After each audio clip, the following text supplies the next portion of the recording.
ਕਿਸ਼ੋਰ ਪ੍ਰਵੀਨ। ਕਿਹੜੀ ਜਗ੍ਹਾ ਤੇ ਰਹਿਸ਼ੀ ਹੋ? 260। ਕੀ ਕਰਦੇ ਇੱਥੇ? ਪੱਠੇ ਤੇ ਕੰਮ ਕਰਦੇ। ਕੀ ਹੋਇਆ ਤੁਹਾਡੇ ਨਾਲ? ਇਹ 5 ਜਣੇ ਸੀ, ਕਹਿੰਦੇ ਕਿ ਤੁਹਾਨੂੰ ਕੋਠੀ ਤੇ ਰਖਾਉਂਦੇ ਆ, ਬੂਰੇ ਵਾਲਾ ਚ ਰਹਿੰਦੇ ਆ। ਪਹਿਲੇ ਸ਼ਮੀਮ ਆ, ਉਸ ਤੋਂ ਬਾਅਦ ਗਫੂਰ ਆ, ਫਿਰ ਰਾਣੀ ਆ, ਕਿਰਨ ਆ, ਇੱਕ ਲੋਰੀ ਆ। ਕਹਿੰਦੇ ਤੁਹਾਨੂੰ ਕੋਠੀ ਤੇ ਰਖਾਉਂਦੇ ਆ। ਇੱਥੋਂ ਸਾਨੂੰ ਲੈ ਕੇ ਗਏ, ਸਾਨੂੰ ਬੇਹੋਸ਼ ਕੀਤਾ ਗਿਆ ਵਾ। ਸਾਨੂੰ ਕਹਿੰਦੇ ਕਿ ਤੁਹਾਨੂੰ ਕੋਠੀ ਤੇ ਰਖਾਉਂਦੇ। ਇੱਥੇ ਉਹਨਾਂ ਦੇ ਕਹਿੰਦੇ ਸਾਨੂੰ ਪਾਸ ਨਹੀਂ ਆ। ਡੇਰੇ ਗਾਜ਼ੀ ਖਾਂ ਲੈ ਕੇ ਗਏ, ਉੱਥੇ ਮੈਨੂੰ ਇਕੱਲੀ ਨੂੰ ਛੱਡ ਦਿੱਤਾ।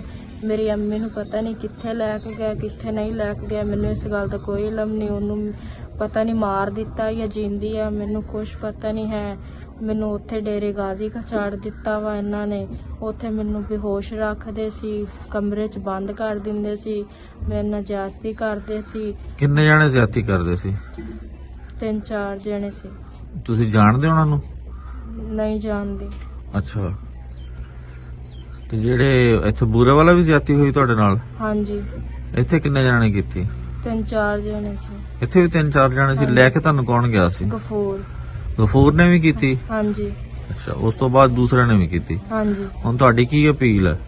ਮੈਨੂੰ ਇਨਸਾਫ ਦਿਲਾਇਆ ਜਾਵੇ, ਮੈਨੂੰ ਮੇਰੀ ਮਾਂ ਮਿਲਾਈ ਜਾਵੇ, ਮੈਨੂੰ ਇਨਸਾਫ ਦਿਲਾਇਆ ਜਾਵੇ। ਇਹਨਾਂ ਨੇ ਜੋ ਮੇਰੇ ਨਾਲ ਕੀਤਾ, ਇਹਨਾਂ ਨੂੰ ਸਜ਼ਾ ਦਿਲਾਈ ਜਾਏ। ਮੈਂ ਇਨਸਾਫ ਚਾਹੁੰਦੀ ਹਾਂ।